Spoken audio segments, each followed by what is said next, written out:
Salut à tous et à tous, c'est Antoine, bienvenue dans cette nouvelle vidéo. Dans la partie 1, je vous avais un peu expliqué la théorie pour améliorer sa puissance de frappe. Et dans cette vidéo, je vais vous présenter plusieurs exercices pratiques pour justement améliorer sa puissance de frappe dans l'équilibre, dans la coordination, dans la force et dans la puissance. Sans plus attendre, nous allons attaquer dès maintenant, c'est parti, let's go! Premier point de cette vidéo, l'équilibre et la coordination. Donc la première exercice de proprioception, c'est pour l'équilibre. Tu peux travailler sur un coussin et si tu n'as pas ce matériel là, tu peux travailler à même le sol sur le terrain, même si cela sera moins productif. 30 à 60 secondes de travail, cela te permettra d'avoir un super bon équilibre lors de ta frappe. Deuxième exercice, coordination cette fois-ci avec l'échelle de rythme. Au niveau des exercices, cela est libre, fais parler ton imagination, mais tu dois être propre lors de cet exercice. Troisième exercice, la corde à sauter. Là vraiment c'est libre, tu peux faire un pied, deux pieds, tu lèves les genoux, tu peux même la faire en mouvement. Et sinon vers la fin tu peux rajouter l'option difficile avec le double saut. Deuxième point de cette vidéo, renforcement des abdos pour bien te gainer lors de sa frappe. Avec des exercices divers et variés comme cela, nous avons du gainage de face. Ensuite tu vas passer au niveau des crunchs. Donc là au niveau des répétitions c'est libre, mais sors vraiment de ta zone de confort et va jusqu'à la brûlure. Sur les crunchs comme tu peux le voir, passe les mains au-dessus de tes genoux pour aller vraiment à la contraction de tes abdos. Là on passe aux obliques, donc tu fais d'abord le côté gauche, ensuite obligatoirement fais l'autre côté. Toujours va jusqu'à la brûlure lors de chacun de tes exercices pour les abdos. Maintenant tu as les abdos chevilles, donc tu viens relever le buste vers le ciel, tu restes en gainage et tu viens toucher de chaque côté, cheville droite et cheville gauche.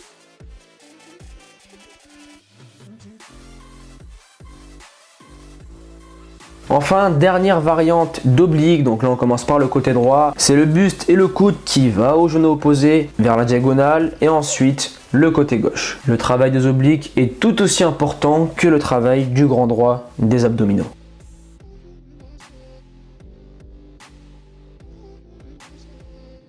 Troisième point de cette vidéo, le renforcement du bas du corps avec des fentes arrière qui ciblent en priorité les ischio-jambiers, même si les quadris et les fessiers travaillent aussi. On passe au squat, donc là les deux pieds vraiment ancrés dans le sol, les fessiers vers l'arrière, le regard droit devant, pense toujours avoir le dos droit et sur cet exercice le poids du corps est dans les talons. Exercice qui va faire travailler tes quadris, tes ischios et aussi tes fessiers.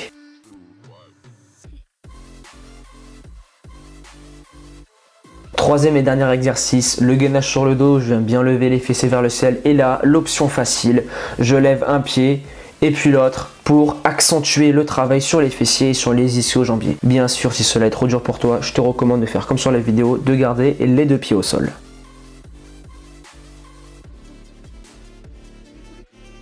Quatrième point de cette vidéo, le placement et la course d'élan. Je t'ai mis des plots là pour accentuer ta course d'élan et bien être précis et pour bien placer ton pied d'appui. Et si tu es à l'aise, tu peux faire comme cela, ne rien mettre du tout. Et bien sûr, sur cet exercice, tu vas avoir des échecs, mais il faut persévérer pour que cela rentre et pour que ta frappe soit de plus en plus puissante et précise.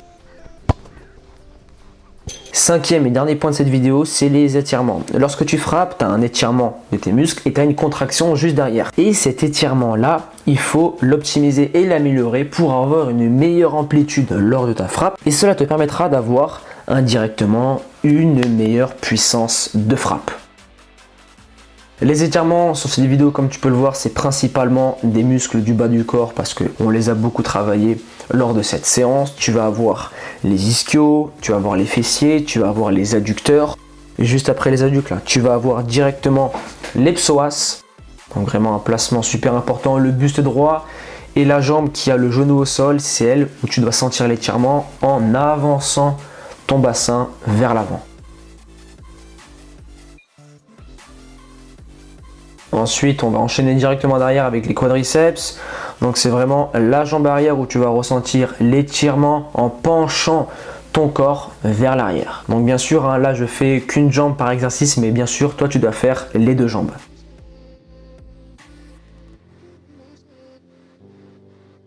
Voilà les gars, on arrive à la fin de cette vidéo. Pour récapituler la chose, ça c'était vraiment la pratique. Si t'as pas encore vu ma vidéo partie 1, je te le répète, elle est disponible en cliquant sur le lien qui s'affiche juste ici. À présent, pour tous les joueurs qui souhaitent s'améliorer au niveau technique, physique et mental dans le monde du football, je vous invite fortement à télécharger mon livre La Bible du footballeur qui est totalement gratuit. Pour le télécharger, c'est très simple.